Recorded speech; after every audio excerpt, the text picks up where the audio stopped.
ಅಯೋಧ್ಯೆಯಲ್ಲಿ ರಾಮ ಮಂದಿರ ಉದ್ಘಾಟನೆಗೆ ಕೆಲವು ದಿನಗಳು ಮಾತ್ರ ಬಾಕಿ ಇದೆ. ಈ ನಿಟ್ಟಿನಲ್ಲಿ ಇಡೀ ನಾಡಿನಾದ್ಯಂತ ರಾಮ ನಾಮ ಜಪ ನಡೀತಾ ಇದೆ.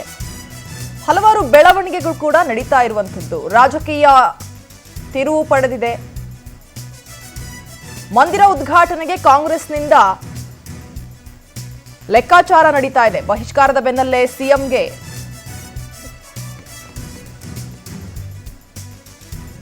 ಢವಢವ ಶುರುವಾಗಿದೆ. ಸಿಎಂಗೆ ರಾಮ ಮಂದಿರಕ್ಕೆ ಹೋಗಲ್ಲ ಅಂತ ಸಿಎಂ ಸಿದ್ದರಾಮಯ್ಯ ಹೇಳಿದ್ರು. ಇದೀಗ ದಿಢೀರ್ ಯೂ ಟರ್ನ್ ಹೊಡೆದಿದ್ದಾರೆ. ಆಪ್ತರ ಮಾತು ಕೇಳಿ ಯೂ ಟರ್ನ್ ಹೊಡೆದ್ರ ಸಿಎಂ. ಮಂದಿರ ಉದ್ಘಾಟನೆಗೆ ಕಾಂಗ್ರೆಸ್ನಿಂದ ಬಹಿಷ್ಕಾರ ಹಾಕಲಾಗಿತ್ತು. ಬಹಿಷ್ಕಾರದ ಬೆನ್ನಲ್ಲೇ ಸಿಎಂಗೆ ಈಗ ಒಂದು ರೀತಿಯ ಭಯ ಶುರುವಾಗಿದೆ.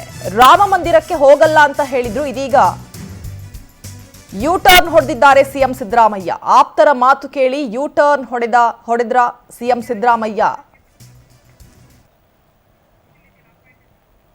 ಉದ್ಘಾಟನೆಗೆ ಹೋಗಲ್ಲ ಅಂದ್ರೆ ಎಲೆಕ್ಷನ್ಗೆ ಎಫೆಕ್ಟ್ ಆಗುತ್ತೆ.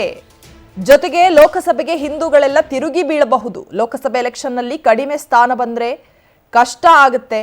ಆಗಿರುವಂತಹ ಡ್ಯಾಮೇಜ್ ಕಂಟ್ರೋಲ್ಗೆ ಮುಂದಾಗಬೇಕು. ಜನವರಿ 22ರ ಬಳಿಕ ರಾಮ ಮಂದಿರಕ್ಕೆ ತೆರಳೋದಕ್ಕೆ ನಿರ್ಧಾರವನ್ನ ಮಾಡಲಾಗಿತ್ತು. ಒಂದಷ್ಟು ಆಪ್ತರಿಂದ ಸಲಹೆಯನ್ನ ಪಡ್ಕೊಂಡಿದ್ದಾರೆ. ಈ ನಿಟ್ಟಿನಲ್ಲಿ ಸಿದ್ದರಾಮಯ್ಯನವರು ತಾವು ರಾಮ ಭಕ್ತರು ಅಂತ ತೋರಿಸೋದಕ್ಕೆ ಈಗ ಕಾಂಗ್ರೆಸ್ ನಾಯಕರು ಪ್ಲಾನ್ ಮಾಡ್ತಿದ್ದಾರೆ. ಈ ನಿಟ್ಟಿನಲ್ಲಿ ಹೇಳಿಕೆಗಳನ್ನ ಕೊಡುವಂಥದ್ದು. ಜೊತೆಗೆ 22ಕ್ಕೆ ರಾಮ ಮಂದಿರ ಉದ್ಘಾಟನೆಯ ದಿನವೇ ಸಿಎಂ ಸಿದ್ದರಾಮಯ್ಯ, ಅದು ಒಬ್ಬ ರಾಜ್ಯದ ಮುಖ್ಯಮಂತ್ರಿಯಾಗಿ ಆ ದಿನ ಹೋಗದೇ ಇದ್ರೆ ಹೇಗೆ ಅನ್ನುವಂತಹ ಸಲಹೆಯನ್ನ ಕೆಲವು ಆಪ್ತರು ನೀಡಿರೋದ್ರಿಂದ ಅವತ್ತೇ ರಾಮ ಮಂದಿರ ಉದ್ಘಾಟನೆಯ ಸಂದರ್ಭದಲ್ಲೇ ಸಿಎಂ ಸಿದ್ದರಾಮಯ್ಯ ತೆರಳೋದಕ್ಕೆ ತೀರ್ಮಾನ ಮಾಡಿದ್ದಾರೆ ಅನ್ನುವಂತಹ ಮಾತುಗಳು ಕೇಳಿ ಬರ್ತಾ ಇದೆ. ಹಾಗಾದ್ರೆ ಸಿಎಂ ಸಿದ್ದರಾಮಯ್ಯನವರು ಏನ್ ಹೇಳಿದ್ದಾರೆ ಈ ನಿಟ್ಟಿನಲ್ಲಿ ಕೇಳೋಣ.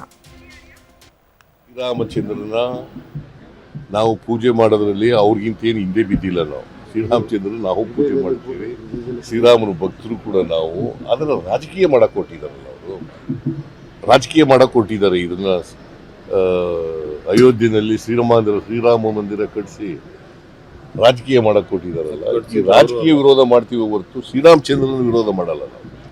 ನಾನು ನೋಡ್ತೀನಿ. ಇದಾದ್ಮೇಲೆ 22ನೇ ತಾರೀಕು ಆದ್ಮೇಲೆ ಯಾವಾಗ ಪುರುಷ ಸಿಕ್ಕಿದಾಗ ಅಲ್ಲಿ ಹೋಗಿ ನೋಡ್ಕೊಬರ್ತೀನಿ ಅಯೋಧ್ಯೆಯಲ್ಲಿ. ಆಮೇಲೆ ಇಡೀ ರಾಜ್ಯದಲ್ಲಿ ನಮ್ಮ ಎಲ್ಲ ಕಾರ್ಯಕರ್ತರು ಕೂಡ ದೇವಸ್ಥಾನಕ್ಕೆ ಹೋಗಿ ರಾಮ ಮಂದಿರಕ್ಕೆ ಹೋಗಿ ಪೂಜೆ ಮಾಡ್ತಾರೆ. ಶ್ರೀರಾಮಚಂದ್ರನ ನಾವು ಪೂಜೆ ಮಾಡೋದ್ರಲ್ಲಿ ಅವ್ರಿಗಿಂತ ಏನು ಹಿಂದೆ ಬಿದ್ದಿಲ್ಲ. ನಾವು ಶ್ರೀರಾಮಚಂದ್ರನ ನಾವು. ಹೆಚ್ಚಿನ ಡೀಟೇಲ್ಸ್ ನೀಡ್ತಾರೆ ನಮ್ಮ ಪ್ರತಿನಿಧಿ ದೀಪಾ ಸಂಪರ್ಕದಲ್ಲಿದ್ದಾರೆ. ದೀಪಾ, ನಿಜಕ್ಕೂ ಇಲ್ಲಿ ರಾಮ ಮಂದಿರ ಉದ್ಘಾಟನೆಯ ವಿಚಾರ ಎಷ್ಟರ ಮಟ್ಟಿಗೆ ರಾಜಕೀಯ ತಿರುವು ಪಡ್ಕೊಂಡಿದೆ ಅನ್ನುವಂಥ ಬೆಳವಣಿಗೆಗಳನ್ನ ನಾವೀಗ ಗಮನಿಸ್ತಾ ಇದ್ದೀವಿ. ಸಿಎಂ ಸಿದ್ದರಾಮಯ್ಯನವರು ಹೋಗಲ್ಲ ಅಂತ ಹೇಳಿದ್ರು. ಆದರೆ ಕೆಲವು ಬದಲಾದ ರಾಜಕೀಯದಲ್ಲಿ ಈಗ ಹೋಗ್ತೀನಿ ಅನ್ನುವಂತಹ ಒಂದು ನಿರ್ಧಾರ, ಜೊತೆಗೆ ರಾಮನಾಮ ಜಪ ನಡೀತಾ ಇರುವಂಥದ್ದು. ಎಲ್ಲ ಬೆಳವಣಿಗೆಗಳ ಬಗ್ಗೆ ಹೆಚ್ಚಿನ ಡೀಟೇಲ್ಸ್ ಕೊಡೋದಾದ್ರೆ ಸದ್ಯಕ್ಕೆ ಏನೇನೆಲ್ಲ ಆಗ್ತಾ ಇದೆ ಅಂತ. ರಜನಿ, ನಿಜ ರಾಮ ಮಂದಿರ ಅನ್ನುವಂತಹದ್ದು ಅಥವಾ ಅದರ ಉದ್ಘಾಟನೆ ರಾಜಕೀಯ ತಿರುವು ಪಡೆದುಕೊಂಡು ಬಹಳ ದಿನವಾಗಿದೆ. ಕಳೆದ 1-2 ತಿಂಗಳಿಂದ ಕೂಡ ರಾಜಕೀಯವಾಗಿಯೇ ರಾಮ ಮಂದಿರ ಉದ್ಘಾಟನೆ ವಿಚಾರವಾಗಿ ಹೇಳಿಕೆಗಳು ಹೊರಬರ್ತಾ ಇದೆ. ಇದರ ಬೆನ್ನಲ್ಲೇ ಶ್ರೀರಾಮ ಮಂದಿರಕ್ಕೆ ಅಯೋಧ್ಯೆಯಲ್ಲಿರುವಂತಹ ರಾಮ ಮಂದಿರ ಉದ್ಘಾಟನೆಗೆ ಸಿಎಂ ಹೋಗೋದಿಲ್ಲ ಅನ್ನುವಂತಹ ಹೇಳಿಕೆಯನ್ನ ಕೊಟ್ಟಿದ್ರು. ಆ ಹೇಳಿಕೆ ಬೆನ್ನಲ್ಲೇ ಬಿಜೆಪಿಗರು ಸೇರಿದಂತೆ ಒಂದಿಷ್ಟು ಹಿಂದೂ ಸಂಘಟನೆಗಳು ಸಿಎಂ ವಿರುದ್ಧ ತಿರುಗಿ ಬಿದ್ದಿದ್ದು. ಅಷ್ಟೇ ಅಲ್ಲ, ಸಿಎಂ ಈ ರೀತಿಯಾದಂತಹ ಹೇಳಿಕೆ ಸರಿಯಲ್ಲ ಅನ್ನುವಂತಹದ್ದು ಕೂಡ ಒಂದು ಕೇಳಿ ಬಂದಿದ್ದಂತಹ ಹೇಳಿಕೆಗಳು. ಅದರ ಜೊತೆಗೆ ಇದೀಗ ಸಿಎಂ ಸಡನ್ ಆಗಿ ಯೂ ಟರ್ನ್ ತೆಗೆದುಕೊಂಡಿದ್ದಾರೆ. ಅದಕ್ಕೆ ಕಾರಣ ಲೋಕಸಭಾ ಚುನಾವಣೆ ಬೆನ್ನಲ್ಲೇ ಈ ರೀತಿಯಾದಂತಹ ಡ್ಯಾಮೇಜಿಂಗ್ ಸ್ಟೇಟ್ಮೆಂಟ್ಗಳು ಸರಿಯಲ್ಲ ಅನ್ನುವಂತಹದ್ದು ಸಿಎಂ ಸಿದ್ದರಾಮಯ್ಯನವರ ಆಪ್ತರು ಒಂದಿಷ್ಟು ಜನ ಕೊಟ್ಟಿರುವಂತಹ ಸಲಹೆ ಅಂತ ಹೇಳಲಾಗ್ತಿದೆ. ಯಾಕಂದ್ರೆ ಈ ರೀತಿಯಾಗಿ ರಾಮ ಮಂದಿರಕ್ಕೆ ಹೋಗೋದಿಲ್ಲ ಅನ್ನುವಂತಹ ಒಂದು ಹೇಳಿಕೆಯೇ ದೊಡ್ಡ ಡ್ಯಾಮೇಜಿಂಗ್. ಸೊ ಹಾಗಾಗಿ ಈ ನಿಟ್ಟಿನಲ್ಲಿ ನಾನು ರಾಮ ಮಂದಿರಕ್ಕೆ ಹೋಗ್ತೇನೆ, ಆದ್ರೆ 22ರ ಬಳಿಕ ಯಾವಾಗ ಪುರುಸೊತ್ತಿರುತ್ತೋ ಆಗ ಹೋಗಿ ನೋಡ್ಕೊಂಡು ಬರ್ತೇನೆ ಅನ್ನುವಂತಹ ಹೇಳಿಕೆಯನ್ನ ಕೊಡೋ ಮೂಲಕ ಇದೀಗ ಡ್ಯಾಮೇಜ್ ಕಂಟ್ರೋಲ್ಗೆ ಸಿಎಂ ಸಿದ್ದರಾಮಯ್ಯ ಮುಂದಾಗಿದ್ದಾರೆ ಅನ್ನೋದು ಸ್ಪಷ್ಟವಾಗ್ತಾ ಇದೆ. ಇದರ ಜೊತೆಗೆ ಮತ್ತೊಂದು ವಿಚಾರ ಅಂತಂದ್ರೆ ಈ ರೀತಿಯಾದಂತಹ ಹೇಳಿಕೆಗಳು ಮುಂಬರುವಂತಹ ಲೋಕಸಭೆಯಲ್ಲಿ ತಮಗೆ ಕಡಿಮೆ ಸ್ಥಾನ ಆಗಬಹುದು ಅನ್ನುವಂತಹದ್ದು. ಯಾಕಂದ್ರೆ 2018ರಲ್ಲೂ ಕೂಡ ಇದೇ ರೀತಿಯಾದಂತಹ ಒಂದು ಹೇಳಿಕೆ ಅವರಿಗೆ ಲೋಕಸಭೆಗೆ ಎಫೆಕ್ಟ್ ಮಾಡ್ತು ಅನ್ನುವಂತಹದ್ದು ಗೊತ್ತಿರುವಂತಹ ವಿಚಾರ.